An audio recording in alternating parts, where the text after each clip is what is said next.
Bonjour à toutes et à tous et bienvenue dans cette émission hebdomadaire préparée par la rédaction française de Radio Prague International, une émission spéciale dédiée à Milan Kundera, aujourd'hui à l'occasion de la parution en France d'un livre qui lui est consacré. À la recherche de Milan Kundera, c'est le titre de ce livre qui vient de paraître en France aux éditions du Sous-sol. Dans sa quête, la journaliste Ariane Chemin part sur les traces du célèbre et mystérieux écrivain âgé de 92 ans, de Brno, sa ville natale, à Paris, sa ville d'adoption, en passant par Prague, Rennes, la Corse ou encore le Touquet. On l'écoute au micro d'Alexis Rosenzweig.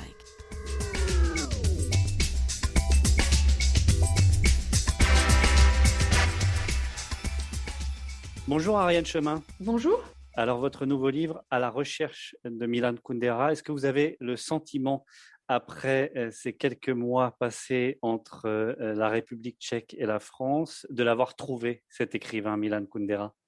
Alors je m'étais fixé quand même une gageure, c'est-à-dire que d'essayer de faire le portrait d'un homme qui ne veut pas qu'on parle de lui, ce qui n'est quand même pas la plus facile des missions, puisque Milan Kundera a disparu de la scène publique depuis, en tout cas en France, depuis 1984, qui était la date de sa dernière émission à apostrophe, ce rendez-vous que connaissent bien les Français, qui était animé par Bernard Pivot. Et donc, c'est vrai que partir à la recherche de quelqu'un qui ne veut pas qu'on suive ses traces et qui fait tout pour les brouiller aussi, ça n'était pas simple. Alors, je ne voulais pas faire une enquête policière, je ne voulais pas non plus faire une biographie. J'ai voulu faire un récit un peu intimiste. J'ai mis en lumière certains moments de sa vie, des anecdotes peut-être qui n'étaient pas connues. Sans doute que je n'ai pas exploré toute sa vie, mais en tout cas, ça m'a passionnée. Et est-ce que vous l'avez trouvé? J'ai trouvé, en tout cas, beaucoup de choses qui n'étaient pas forcément très connues, puisque, comme je l'ai dit, il essayait toujours de boucler sa vie. Je dirais qu'il avait posé des scellés sur sa vie, on pourrait presque dire. Alors d'abord, ce que j'ai découvert, c'est sa femme, Vera Kundera, qui a accepté, un peu malgré elle, et pas toujours de façon très simple, elle n'était pas toujours de bonne humeur, mais en tout cas, qui a accepté de répondre, de prendre un café avec moi une première fois et ensuite de répondre à mes textos chaque fois que je me posais des questions.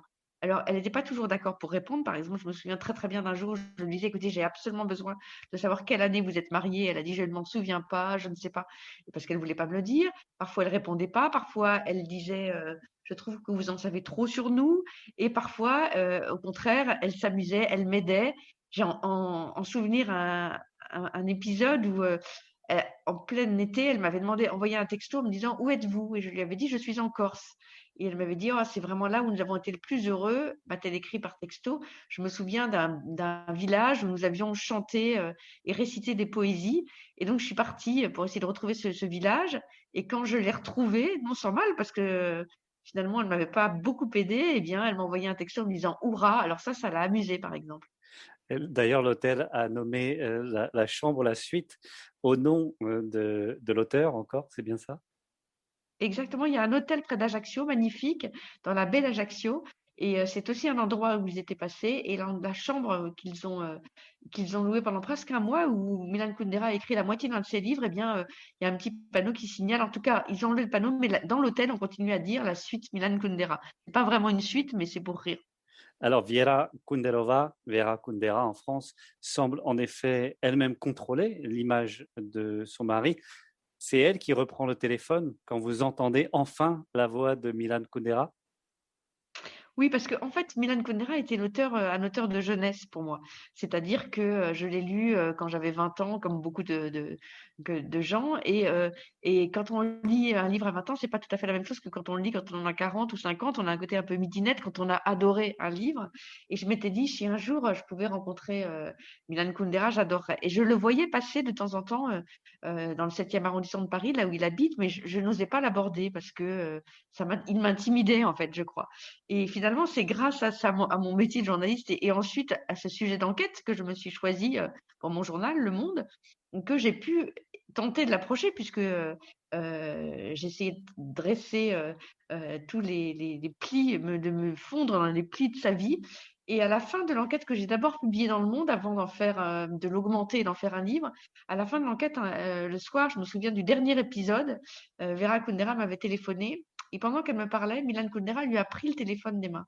Et là, j'ai entendu sa voix. Alors, pour vos auditeurs, je pense que je n'ai pas le bon accent, mais j'ai encore ces mots dans l'oreille où il m'a dit Ariane, c'est Milan.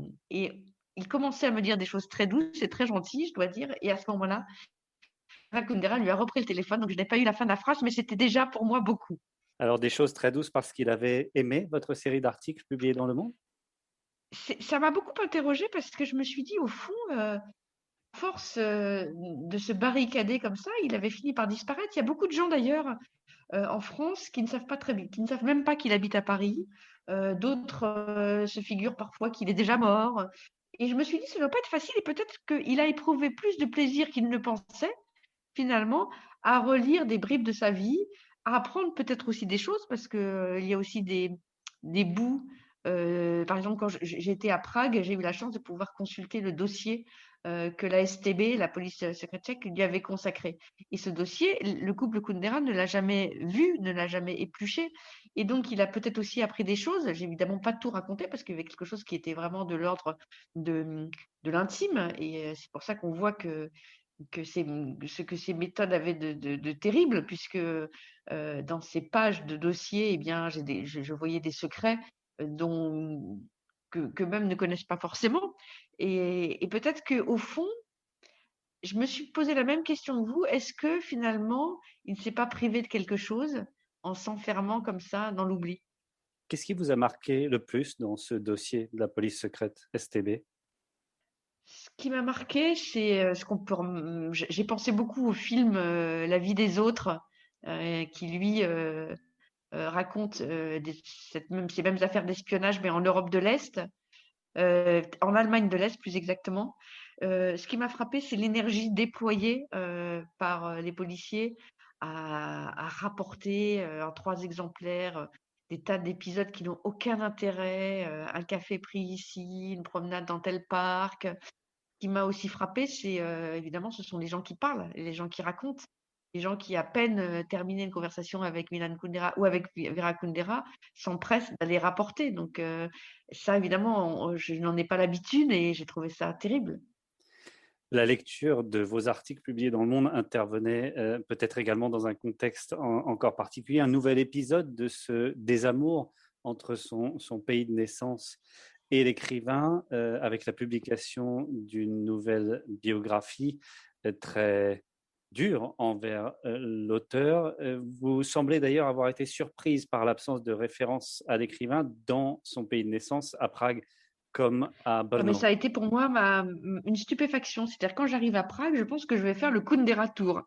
C'est-à-dire que je pense que j'aurais trouvé une plaque sur la maison dans laquelle il a habité, qu'il y aura des références à la fameuse FAMU, l'école de cinéma, qu'à Brno, eh bien, tout le monde va me raconter Milan Kundera, et je m'aperçois que ce n'est pas du tout le cas. Et je m'aperçois en fait que c'est pour ça que c'est toujours très intéressant de brosser des portraits de personnes qui ont une existence aussi mouvementée.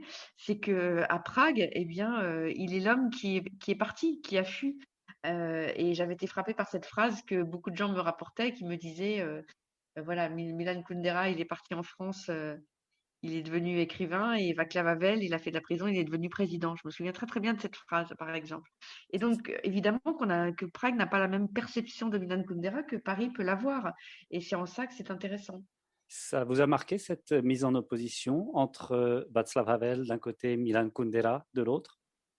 Ah bah oui, oui, parce que j'ai été voir aussi d'anciens écrivains contemporains de Milan Kundera, et je voyais que ça n'était pas le grand amour, alors qu'en France, il est un héros, mais sur la base aussi d'un malentendu. C'est-à-dire qu'on a absolument voulu faire de Milan Kundera un dissident. Et en tout cas, c'est comme ça que François Mitterrand, quand il lui donne la nationalité française en 1980, le présente, plus ou moins malgré lui. Et à Prague, ça n'est pas ça, la dissidence. Donc, il y a une sorte de malentendu autour de Milan Kundera. Ce qui m'a intéressé aussi, c'est quand je consultais ce dossier avec des yeux de Française, hein, finalement, peut-être qu'il y avait des choses qui m'intéressaient plus parce que je viens de Paris, c'est de voir aussi, de me faire raconter à travers ces dossiers d'archives de la police secrète, ces visites d'éditeurs qui venaient rencontrer le couple Kundera dans les années 60 et 70, notamment le fondateur et le patron des éditions Gallimard. Et tout ça, c'est vrai que c'est un pan d'histoire française. Ça m'a beaucoup amusé de voir apparaître tous ces noms français dans l'agenda qui avait été soigneusement recopié de Milan Kundera. Ça, évidemment, c'était passionnant. Des personnes qui ont eu un rôle dans son émigration vers la France d'ailleurs. À propos de Gallimard, vous revenez sur le récent épisode de la Pléiade avec Milan Kundera, encore une fois, un cas exceptionnel qui verrouille tout, qui contrôle tout, jusqu'à enlever des passages de ses livres. D'abord, enlever ses écrits avant le printemps de Prague, et en enlevant des passages de certains livres, des références, je pense notamment au chanteur tchèque Karel Gott. C'est encore une fois là un cas exceptionnel. Oui, d'abord la Pléiade qui paraît en 2011, elle s'appelle Œuvre au singulier, ce qui est exceptionnel dans la collection. Ensuite, Milan Kundera, il n'a pas de biographie comme il a toujours fait. Il dit, voilà, Milan Kundera est né en 1929 à Brno, il est devenu français en 1980. Voilà la seule biographie qui l'autorise. Ensuite, effectivement, il a enlevé un certain nombre d'articles, d'œuvres. La fameuse préface que Louis Aragon, le communiste, avait fait à la plaisanterie, a disparu. Et effectivement, vous citez l'exemple de Karel Gott, que moi je ne connaissais pas, mais je me suis fait raconter toute son histoire. Ce chanteur très populaire, une sorte de Johnny Hallyday tchèque, on pourrait dire, qui a tout d'un coup disparu d'un livre. Mais ça, c'est vrai qu'il faut avoir l'œil, et c'est parce que j'ai été aidée à Prague, il faut avoir l'œil pour le discerner et le voir. Alors, c'est vrai qu'il faut parfois être aidé. C'est d'ailleurs le cas pour cette affaire de la dénonciation, un épisode important de ce que j'appelais le désamour entre Milan Kundera et son pays natal. Alors, vous semblez ne pas y accorder beaucoup de crédit. Une citation de Jacques Rupnik à la pluie. Vous n'y croyez pas beaucoup à Milan Kundera, dénonciateur. Je vais vous dire, je ne sais pas. Et ce qui m'a troublée, c'est que quand j'ai consulté les archives de la SDB dans un autre contexte, pas les mêmes années, celles au contraire où le couple Kundera était observé, traqué, j'ai vu tellement d'erreurs. J'en signale quelques-unes. La couleur de la voiture n'est pas la bonne. Le chien des Kundera n'est pas un mâle mais une femelle. Ce n'est pas le bon prénom. Et que forcément, j'ai une méfiance. Bon, voilà, j'ai entendu les arguments des uns et des autres. Ce qui est sûr, c'est que en France, tous les intellectuels se sont rangés derrière Kundera, en tout cas ceux qui font pas les intellectuels les plus médiatiques, les écrivains les plus médiatiques, à commencer par Alain Finkielkraut ou Bernard-Henri Lévy. C'est pas du tout mon attitude, ce n'était pas du tout mon propos. Moi, je n'avais pas à me ranger. Et d'ailleurs, je le dis, je crois dans le livre, que je trouve qu'ils vont un peu vite en besogne, puisque il faut quand même il faut avoir vu le dossier pour se faire une idée. On ne peut pas défendre quelqu'un sans avoir vu un dossier. Mais moi, à l'aune de tout ça, à vrai dire, je ne sais pas. J'entendais dans une de vos précédentes interviews évoquer le prix Nobel et le fait qu'aujourd'hui Milan Kundera soit un des auteurs les plus célèbres dans le monde, mais qui n'a jamais reçu le prix Nobel. Vous disiez peut-être par son manque d'engagement. Est-ce que ce n'est pas aussi par l'engagement qu'il a trop pris avant le printemps de Prague? Alors c'est possible. C'est possible. Il y a 1000 explications à cela. À vrai dire, d'abord, je crois, peut-être que les personnes ne le croiront, mais je me souviens de récits que m'ont fait les amis des Kundera, où Vera Kundera disait: pourvu qu'on n'ait pas le Nobel, ça bouleverserait notre vie, je n'en ai pas du tout envie, etc.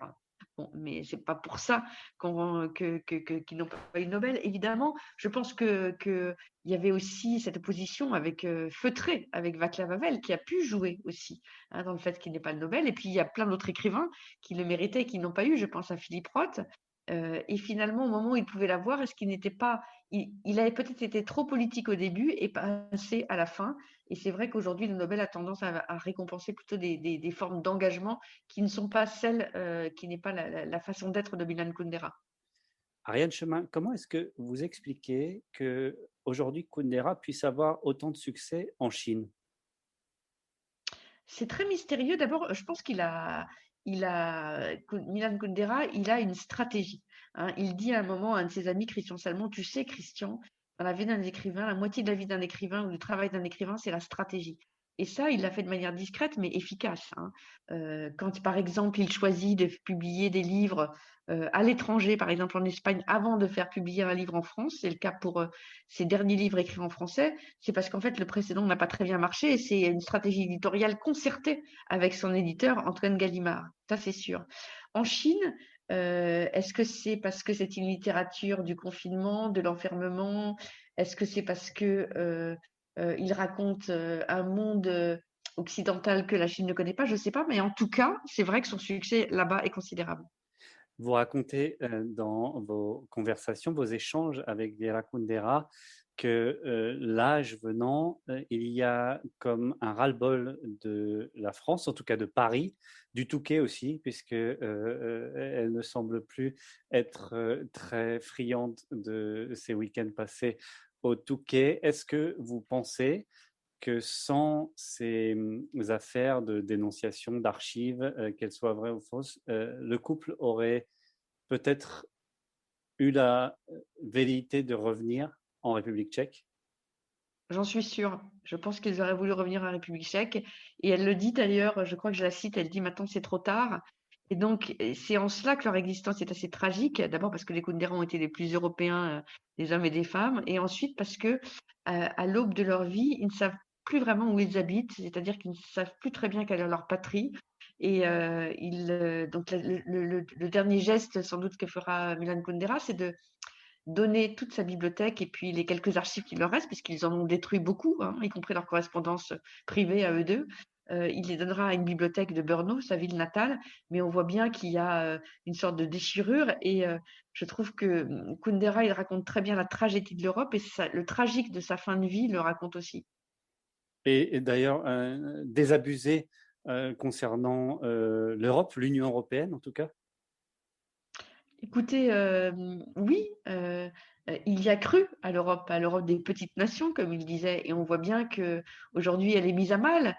Et ça me frappait dans les conversations que je pouvais avoir avec leurs amis, et peut-être même aussi avec Vera Kundera, c'est qu'il y avait une sorte d'admiration aussi pour des gens qui avaient un peu d'autorité, y compris s'ils étaient un peu libéraux ou très communistes ou un peu oligarques. Et ça m'a étonnée pour quelqu'un qui était si européen. Et si le XXe siècle raconte l'espoir européen, mais aussi sa chute, eh bien, Milan Kundera est l'écrivain qui incarne le mieux ça, de par sa vie, parce qu'il a traversé 2 siècles, 1000 frontières, parlé plusieurs langues, écrit en tchèque, écrit en français, était d'abord tchécoslovaque, puis apatride, puis français, puis désormais français et tchèque. C'est quand même pas banal dans une vie. Pas banal. Ariane Chemin, est-ce que vous aimeriez voir votre livre À la recherche de Milan Kundera traduit en tchèque? Ah ben j'adorerais, je ne sais pas si ça se fera, mais j'adorerais évidemment. En tout cas, si vous passez à Prague, vous êtes bienvenue dans nos studios de la radio publique tchèque. Merci beaucoup, Ariane Chemin, Avec d'avoir plaisir. répondu à nos questions. Merci.